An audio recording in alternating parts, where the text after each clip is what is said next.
Bom, em continuidade então ao projeto Reflexões Diárias do Grupo Espírita Bezerra de Menezes, do bairro União, em Belo Horizonte, nós agora falaremos sobre o Evangelho segundo o Espiritismo. Abordaremos os capítulos não de forma profunda, mas para termos então um momento de reflexão. E o primeiro capítulo é Não Vim Destruir a Lei, que se encontra então logo no início do livro.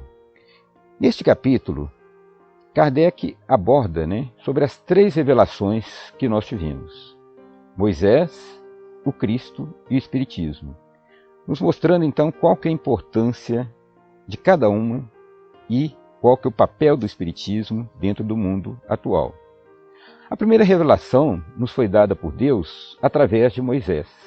Moisés foi um profeta, um grande médium, e ele então, naquela transição, levando o povo do povo judeu do Egito para Israel, ele então tem a revelação dos 10 mandamentos, que é a lei divina por excelência. E ali, através daquela lei, Deus então manifesta qual seria o caminho para a humanidade para alcançar a perfeição. Mas Moisés, além da lei divina, ele também trouxe ao povo judeu a lei civil, que tratava então das questões do direito civil, de casamento, contrato, vendas, das questões de direito penal, por exemplo. E dentro dessa questão, ele trouxe essa legislação com a finalidade então de regular a vida social daquele povo, de tal forma que eles pudessem ter uma ordem, baseada então no direito, baseado na justiça. Pois bem, Cristo então vem, e quando ele vem, ele encontra então aquele povo muito apegado às leis, muito apegado então ao cumprimento do culto exterior, ao dogma. E ele então começa a exercer o seu ministério e tem diversos conflitos então com os judeus, com os fariseus, com os escrivãos, que em razão então de promoverem o culto externos, a todo momento questionavam por os seus discípulos não lavar as mãos antes de comer diversos alimentos que consideravam indevidos, não guardar os sábados, por ele então pregar o perdão em situações então que eles tinham, como prevalência a lei do olho por olho, dente por dente, trazida por Kardec, como naquele momento em que acontece o perdão da mulher adúltera. Então eles vão trazendo várias situações materiais que permeavam a legislação civil e não a lei de Deus, e que Jesus então vai, logicamente com sua sabedoria, se desvencilhando daquelas armadilhas. Mas à medida que isso acontecia, eles então iam tendo ódio de Jesus. Mas Jesus diz uma questão interessantíssima. Lá em Mateus 5, 17 e 18, no Sermão da Montanha, ele vai falar que é o seguinte: não penseis que eu tenha vindo destruir a lei e os profetas. Não os vim destruir, mas cumpri-los. Porquanto em verdade vos digo que o céu e a terra não passarão, sem que tudo o que se acha na lei esteja perfeitamente cumprido, enquanto reste um iota ou um único ponto. Jesus referia-se neste momento à lei divina, à lei de Deus, à lei natural, porque a lei dos homens é passageira. A lei civil de Moisés, ela regulou as relações sociais naquele tempo, mas nos tempos atuais ela já não seria suficiente. Então as leis são mutáveis, são dinâmicas, de acordo com as necessidades sociais. Mas a lei de Deus, então, por Deus ser eternamente bom, justo, pacífico e não ser material, elas são imutáveis, elas são perenes, elas são para sempre. Então Jesus veio dizer que não veio destruir a lei, mas a lei de Deus, veio cumpri-la. E na essência ele vem nos mostrar o cumprimento da lei de amor e caridade, ao nos mostrar então os princípios necessários para que nós possamos alcançar a evolução, através do perdão, da misericórdia, através da benevolência, através da indulgência. E nos diz para amar a Deus sobre todas as coisas e o próximo como a nós mesmos. E nos traz a regra áurea: não façais ao outro aquilo que não queres que eu te faça. Mas então, em razão desta questão de Jesus estar fixado então nas leis espirituais e não nas materiais, acontecem os conflitos com os judeus, que acaba então levando-o ao desencarne através da cruz.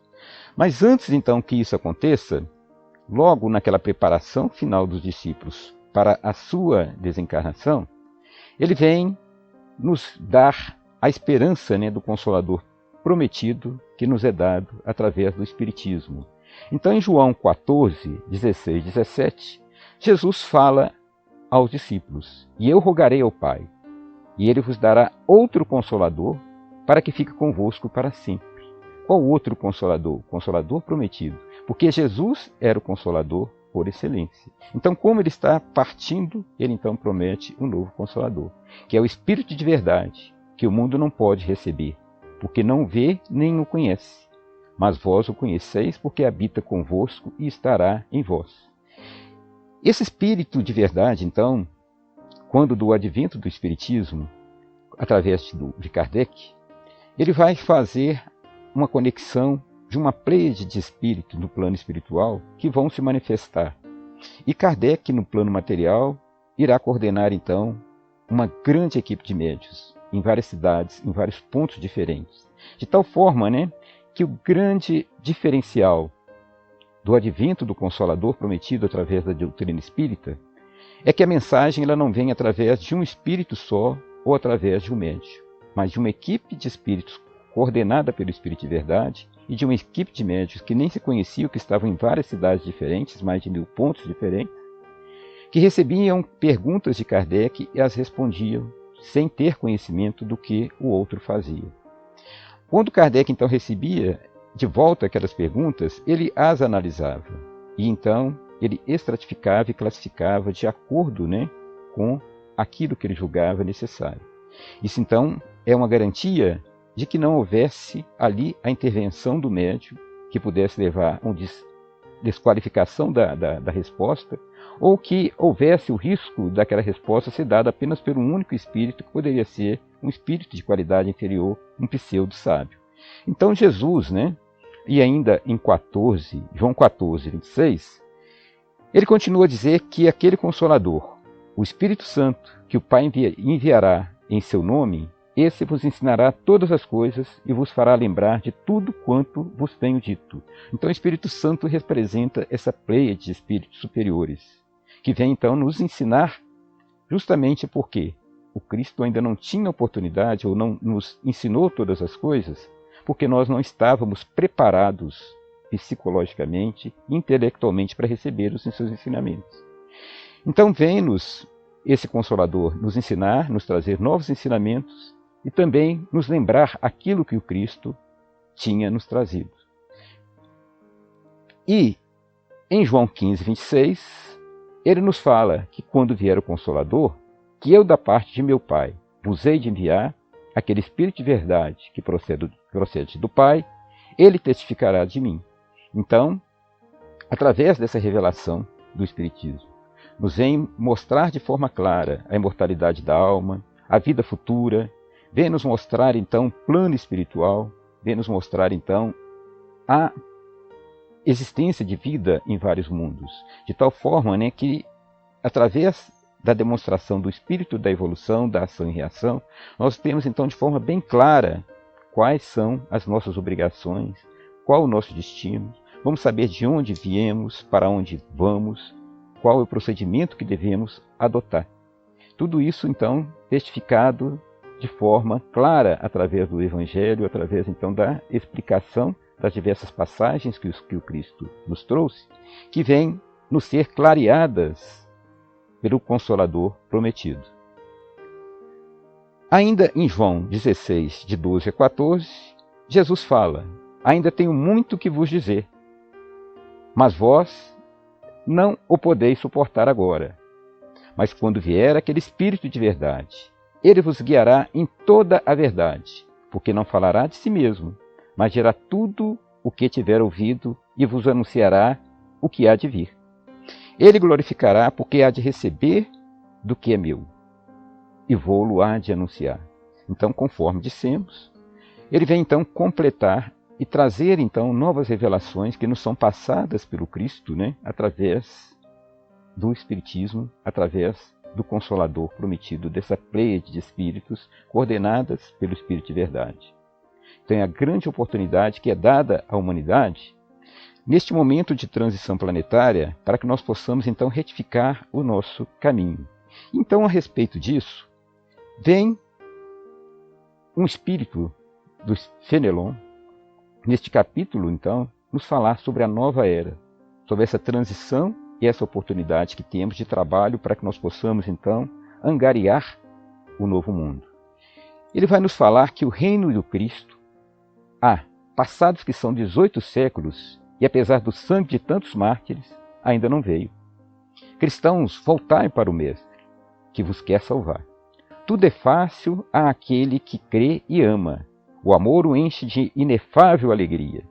Sim, meus filhos, o mundo está abalado. Os bons espíritos vos dizem sobejamente: dobrai-vos, a rajada que anuncia a tempestade, a fim de não serdes derribados. Isto é, preparai-vos e não imiteis as virgens loucas que foram apanhadas desprevenidas à chegada do esposo. Então ele mostra que, apesar da vinda do Cristo, nesses 18 séculos nós ainda não conseguimos encontrar a paz interior, a felicidade simbolizada pelo reino de Deus, pelo reino do Cristo. Porque ainda ficamos muito presos aos dogmas, repetimos então os velhos erros, do passado, como os judeus antes de Cristo, indo então pelos dogmas, indo então pelo culto exterior e esquecendo da nossa reforma íntima, de colocar a paz no nosso coração, de perdoar, de amar, de sermos misericordiosos, de sermos então indulgentes, benevolentes. E ele mostra então que nós temos então que nos preparar para não sermos aquelas virgens loucas que não puderam desfrutar do reino de Deus no momento da transição planetária, porque não colocaram azeite em suas lâmpadas, que significa as virtudes, que pudessem acendê-las para clarear a nossa vida moral e espiritual. E ele termina dizendo que a revolução que se apresta é antes moral do que material. Os grandes espíritos, que são mensageiros divinos, sopram a fé para que todos vós, obreiros esclarecidos e ardorosos, façais ouvir a vossa voz humilde. Portanto, sois o grão de areia, mas sem grãos de areia não existiriam as montanhas. Assim, pois, que essas palavras, somos pequenos, careçam para vós de significação. A cada um a sua missão, a cada um o seu trabalho. Então ele nos convoca para o trabalho. E importa dizer que muitas vezes a gente deixa de trabalhar, de fazer o mínimo por julgar-se insignificante. Mas ele fala que a montanha que é tão grande, ela é feita por pequenos grãos de areia. Então é através do nosso trabalho conjunto no bem, através então da busca, do plano espiritual, da nossa evolução, é que nós juntos iremos transformar o mundo de tal forma, que essa reforma moral, porque a Terra está passando, terá a nossa participação, ainda que humilde, ainda que pequena, e que nós então não fiquemos de braço cruzado e possamos fazer o melhor em nossas vidas. Então, nós encerramos aqui a apresentação, conforme falamos. Não temos aqui o objetivo de aprofundar a matéria, mas apenas de tangenciá-la, os seus pontos mais importantes, para que nos sirva de reflexão e para que nós possamos complementar os nossos estudos. Que Deus nos abençoe, ilumine e nos guarde. Um grande abraço a todos.